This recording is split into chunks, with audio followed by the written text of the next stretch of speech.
दोस्तों, कॉर्पोरेट दुनिया में एक टर्म होता है सिन गुड्स, यानी पाप का सामान। इस कैटेगरी में आती हैं वो चीज़ें जो सेहत के लिए खराब हैं: शराब, जुआ और सबसे ऊपर सिगरेट। इंडिया में एक कंपनी है जो पिछले 100 सालों से सिगरेट बेच रही है। Gold Flake, Wills Navy Cut, Classic, हर स्मोकर इन नामों को जानता है। लेकिन आज वही कंपनी आपके घर का आटा बनाती है, आशीर्वाद। वही कंपनी आपके बच्चों के बिस्किट्स बनाती है, सनफीस्ट। वही कंपनी बच्चों की कॉपी किताब बनाती है, क्लासमेट। वही कंपनी इंडिया के सबसे लग्जूरियस होटल्स चलाती है, आईटीसी मौर्या, आईटीसी ग्रैंड चोला। ये कंपनी है आईटीसी लिमिटेड। लोग पूछते हैं, एक सिगरेट कंपनी अचानक बिस्किट्स और आटे में कैसे आ गई? क्या ये सिर्फ इमेज साफ करने का तरीका था, या फिर ये दुनिया का सबसे बड़ा कॉर्पोरेट पिवट था? इस बदलाव के पीछे एक आदमी का दिमाग था, एक ऐसा आदमी जिसे उसके अपने ही share holders British American Tobacco निकालना चाहते थे, जिसे मीडिया ने सिगरेट सेल्समैन बोलकर चढ़ाया था। उनका नाम था योगेश चंद्र देवेश्वर, वाईसी देवेश्वर। उन्होंने एक लड़ाई लड़ी। एक तरफ लंदन के पावरफुल ओनर्स थे जो चाहते थे कि आईटीसी सिर्फ सिगरेट बेचे और सारा मुनाफा लंदन भेजे। दूसरी तरफ देवेश्वर थे जो चाहते थे कि सिगरेट के पैसे से इंडिया का सबसे बड़ा एफएमसीजी ब्रांड बनाया जाए।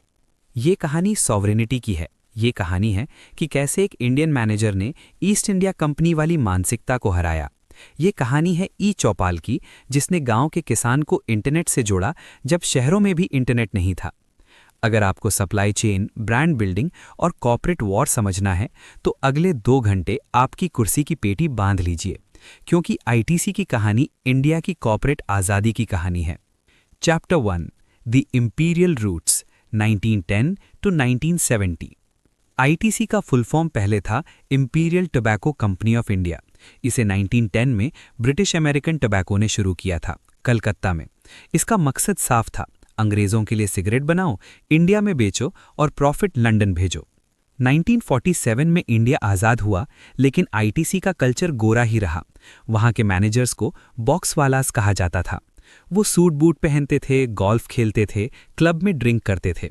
उन्हें इंडिया की ज़मीन से कोई लेना देना नहीं था। 1970s में इंदिरा गांधी की सरकार ने एक रूल बनाया, FERA, foreign exchange regulation act. इस रूल ने कहा कि फॉरेन कंपनीज को अपना स्टेक यानी हिस्सा कम करना पड़ेगा। आईटीसी ने अपना नाम बदलकर इंडियन टोबैको कंपनी किया और बाद में सिर्फ आईटीसी लिमिटेड। लेकिन कंट्रोल अभी भी बैट के पास था। वो सबसे बड़े शेयर होल्डर थे, करीब 30-32%। बैट चाहता था कि आईटीसी सिर्फ उनकी कैश काउ बनी रहे। वो नहीं चाहते थे कि आईटीसी कोई नया रिस्क ले। लेकिन आईटीसी के अंदर कुछ इंडियन मैनेजर्स थे जो घुटन महसूस कर रहे थे। उन्हें लगा कि हम कब तक सिर्फ लंदन के नौकर बनकर रहेंगे। इन्हीं मैनेजर्स में से एक यंग आदमी ऊपर उठ रहा था, Y C Deveshwar. Chapter 2, the prince of hotels, Deveshwar's rise.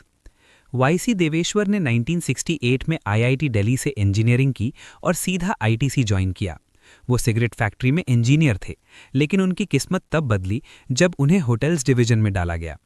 1970s में आईटीसी ने डिसाइड किया कि वो होटल्स बनाएंगे। लोगों ने कहा, सिगरेट और होटल का क्या मेल है? मैनेजमेंट ने कहा, दोनों में हॉस्पिटैलिटी और एक्सपीरियंस चाहिए। देवेश्वर को जिम्मेदारी मिली आईटीसी मौर्या बनाने की। उन्होंने वहां बुखारा रेस्टोरेंट शुरू किया। उन्होंने होटल को एक आर्ट गैलरी बना दिया। आईटीसी मौर्या इतना सक्सेसफुल हुआ कि देवेश्वर की रेपुटेशन बन गई कि ये आदमी जो छूता है सोना बन जाता है। लेकिन 1990s में आईटीसी में एक बहुत बड़ा कांड हुआ, स्कैंडल। उस वक्त के चेयरमैन केएल छुगमे एक्सपोर्ट्स बढ़ाने के चक्कर में कुछ गलत डिसीजंस लिए। सरकार ने आईटीसी पर एक्साइज ड्यूटी इवेजन यानी टैक्स चोरी का इल्जाम लगाया। रेड्स हुई, डायरेक्टर्स को जेल जाना पड़ा, कंपनी की इज्जत मिट्टी में मिल गई। बैट यानी ब्रिटिश ओनर्स ने कहा, देखा, इंडियन से कंपनी नहीं चलेगी, हमें वापस कंट्रोल दो, हम मैनेजमेंट चेंज करेंगे। बैट चाहता था कि आईटीसी को वापस पूरी तरह अपने कब्जे में ले ले। उस मुश्किल वक्त में 1996 में योगेश चंद्र देवेश्वर को चेयरमैन बनाया गया। वो कांटों का ताज पहन रहे थे। एक तरफ सरकार टैक्स मांग रही थी, $800 मिलियन का डिमांड, और दूसरी तरफ बैट उन्हें निकालना चाहता था। Chapter 3, the war with BAT, battle for control. Deveshwar जब चेयरमैन की कुर्सी पर बैठे तो बैट ने उन्हें लंदन बुलाया। बैट के सीईओ ने उनसे कहा, योगी, तुम सिगरेट पर फोकस करो, ये होटल्स, पेपर बोर्ड्स और एग्री बिजनेस बेच दो, ये सब फालतू है, हमें सिर्फ टबैको का डिविडेंड चाहिए। देवेश्वर ने मना कर दिया। उन्होंने कहा, अगर हम सिर्फ सिगरेट बनाएंगे तो एक दिन हम खत्म हो जाएंगे। दुनिया बदल रही है, टबैको हेल्थ के लिए बुरा है, हमें डाइवर्सिफाई करना पड़ेगा। मैं होटल्स नहीं बेचूंगा, मैं पेपर नहीं बेचूंगा। बैट गुस्सा हो गया। उन्होंने देवेश्वर को हटाने की साजिश शुरू की। उन्होंने मीडिया में स्टोरीज लीक की, उन्होंने शेयर होल्डर्स को भड़काया, उन्होंने चाहा कि आईटीसी के 2 टुकड़े हो जाएं, सिगरेट अलग, बाकी सब अलग। लेकिन देवेश्वर ने एक मास्टर स्ट्रोक खेला। उन्होंने एलआईसी यानी life insurance corporation of India और यूटीआई जैसे सरकारी इंस्टीट्यूशन से बात की। आईटीसी ने बैट के पास 30% शेयर था, लेकिन इंडियन पब्लिक और गवर्नमेंट इंस्टीट्यूशंस के पास भी 30-35% शेयर था। देवेश्वर ने सरकार को समझाया, अगर आईटीसी वापस बैट के कंट्रोल में चला गया तो इंडिया का पैसा लंदन जाएगा, लेकिन अगर आप मुझे सपोर्ट करें तो मैं आईटीसी को एक नेशनल चैंपियन बनाऊंगा, मैं किसानों की मदद करूंगा, मैं मेड इन इंडिया ब्रांड्स बनाऊंगा। सरकार और एलआईसी ने देवेश्वर का साथ दिया। बोर्ड मीटिंग में बैट हार गया, देवेश्वर अपनी कुर्सी पर टिके रहे। उन्होंने प्रूव कर दिया कि आईटीसी का मैनेजमेंट लंदन से नहीं, कलकत्ता यानी वर्जीनिया हाउस से चलेगा। ये जीत सिर्फ देवेश्वर की नहीं थी, ये इंडियन मैनेजमेंट की जीत थी। Chapter 4 the E Chaupal revolution, the backbone of आशीर्वाद। अब देवेश्वर फ्री थे, उन्हें कुछ बड़ा करना था। उन्होंने देखा कि आईटीसी एक्सपोर्ट में है, वो किसानों से सोयाबीन, गेहूं यानी वीट और कॉफ़ी खरीदते थे और बाहर बेचते थे। लेकिन बाइंग प्रोसेस बहुत खराब था। किसान मंडी में आता था, वहाँ मिडलमैन अढ़ातिया उसे लूटता था, वज़न में गड़बड़ होती थी, दाम कम मिलता था, किसान को पता ही नहीं होता था कि आज का असली रेट क्या है। देवेश्वर और उनके मैनेजर शिवा कुमार ने एक आइडिया सोचा, क्यों ना हम मंडी को ही बाईपास कर दें, क्यों ना हम इंटरनेट को गांव तक ले जाएं। साल था 2000, गांव में बिजली नहीं थी, कंप्यूटर तो दूर की बात थी। आईटीसी ने शुरू किया ई चौपाल। कॉन्सेप्ट सिंपल लेकिन पावरफुल था। एक, आईटीसी गांव के एक किसान जिसे संचालक कहा जाएगा कि घर में एक कंप्यूटर लगाएगा। 2, उस कंप्यूटर पर इंटरनेट यानी वीएसएटी के जरिए शिकागो और मुंबई का कमोडिटी प्राइस दिखेगा। 3, किसान सुबह उठकर कंप्यूटर पर रेट चेक करेगा। 4, अगर उसे रेट पसंद आए तो वो मंडी जाने की बजाय सीधा आईटीसी के वेयरहाउस यानी हब में माल लाएगा। 5, वहां इलेक्ट्रॉनिक वेइंग स्केल होगा, कोई चोरी नहीं। 6, और पैसे तुरंत मिलेंगे। शुरू में लोगों ने कहा यह फेल होगा, अनपढ़ किसान कंप्यूटर कैसे चलाएगा, लेकिन संचालकों ने ट्रेनिंग ली। धीरे धीरे किसानों को समझ आया कि मंडी में उन्हें 1000 रुपये मिल रहा है और आईटीसी उन्हें 1050 रुपये दे रहा है, वो भी ईमानदारी से। आईटीसी ने मध्य प्रदेश, यूपी, राजस्थान, महाराष्ट्र में 6500 ई चौपाल लगाए। 40 लाख यानी 4 मिलियन किसान इस नेटवर्क से जुड़ गए। इसका फायदा आईटीसी को क्या हुआ? आईटीसी को बेस्ट क्वालिटी गेहूं मिलने लगा। मंडी में सब मिक्स हो जाता था, अच्छा और बुरा। ई चौपाल के जरिए आईटीसी ने किसानों को सिखाया कि शरबती गेहूं अलग रखो, लोकवन अलग रखो, हम अच्छी क्वालिटी का ज्यादा पैसा देंगे। इसी हाई क्वालिटी वीट ने जन्म दिया आशीर्वाद आटा को। चैप्टर 5 दी आशीर्वाद story, building a trust brand. 2002 में आईटीसी ने आशीर्वाद आटा लॉन्च किया। उस वक्त मार्केट में लोग चक्की का आटा खाते थे। पैकेज्ड आटा जैसे अन्नपूर्णा, पिल्सबरी बहुत छोटा मार्केट था। लोग सोचते थे कि पैकेट वाला आटा पुराना होता है, मैदा होता है। आईटीसी के पास सप्लाई चेन रेडी थी, ई चौपाल। उन्होंने प्रॉमिस किया देश का आटा। उन्होंने क्वालिटी ग्रेडिंग की। उन्होंने इंश्योर किया कि आटा पीसा, ग्राइंड जाने के 24-48 घंटे के अंदर पैक हो जाए। लेकिन मार्केटिंग कैसे करें? आईटीसी ने देखा कि नॉर्थ इंडिया और साउथ इंडिया में रोटी अलग तरह की बनती है। उन्होंने ब्लेंड टेक्नोलॉजी यूज़ की। हर रीजन के हिसाब से गेहूं मिक्स किया गया ताकि रोटी सॉफ्ट बने। देवेश्वर ने कहा, मैं सिगरेट बेचता हूं इसलिए लोग मुझ पर शक करेंगे, इसलिए आशीर्वाद की क्वालिटी 100% होनी चाहिए, एक भी गलती की गुंजाइश नहीं है। आज आशीर्वाद आटा 8000 करोड़ से बड़ा ब्रांड है। ये देश का सबसे बड़ा फूड ब्रांड है। इसका सीक्रेट मार्केटिंग नहीं था, इसका सीक्रेट था वो ई चौपाल नेटवर्क जो खेत से सीधा गेहूं ला रहा था। Chapter 6 the Sunfeast strategy, beating Britannia. आटे के बाद बारी थी बिस्किट्स की। 2003 में आईटीसी ने सन फीस्ट लॉन्च किया। मार्केट में पार्ले जी और ब्रिटानिया का राज था। उन्हें हराना नामुमकिन लगता था। आईटीसी ने शुरू किया ग्लूकोज बिस्किट से, फेल हो गए, मार्जिन बहुत कम था। फिर देवेश्वर ने स्ट्रैटेजी बदली। उन्होंने कहा हम सस्ता नहीं बेचेंगे, हम प्रीमियम बेचेंगे। उन्होंने लॉन्च किया डार्क फैंटेसी, चोकोफिल्स, बिस्किट के अंदर चॉकलेट। ये प्रोडक्ट इंडिया में नया था। उन्होंने इसकी पैकेजिंग ऐसी की जैसे ये कोई महंगा गिफ्ट हो। इसका प्राइस हाई रखा। डार्क फैंटेसी सुपर हिट हो गया।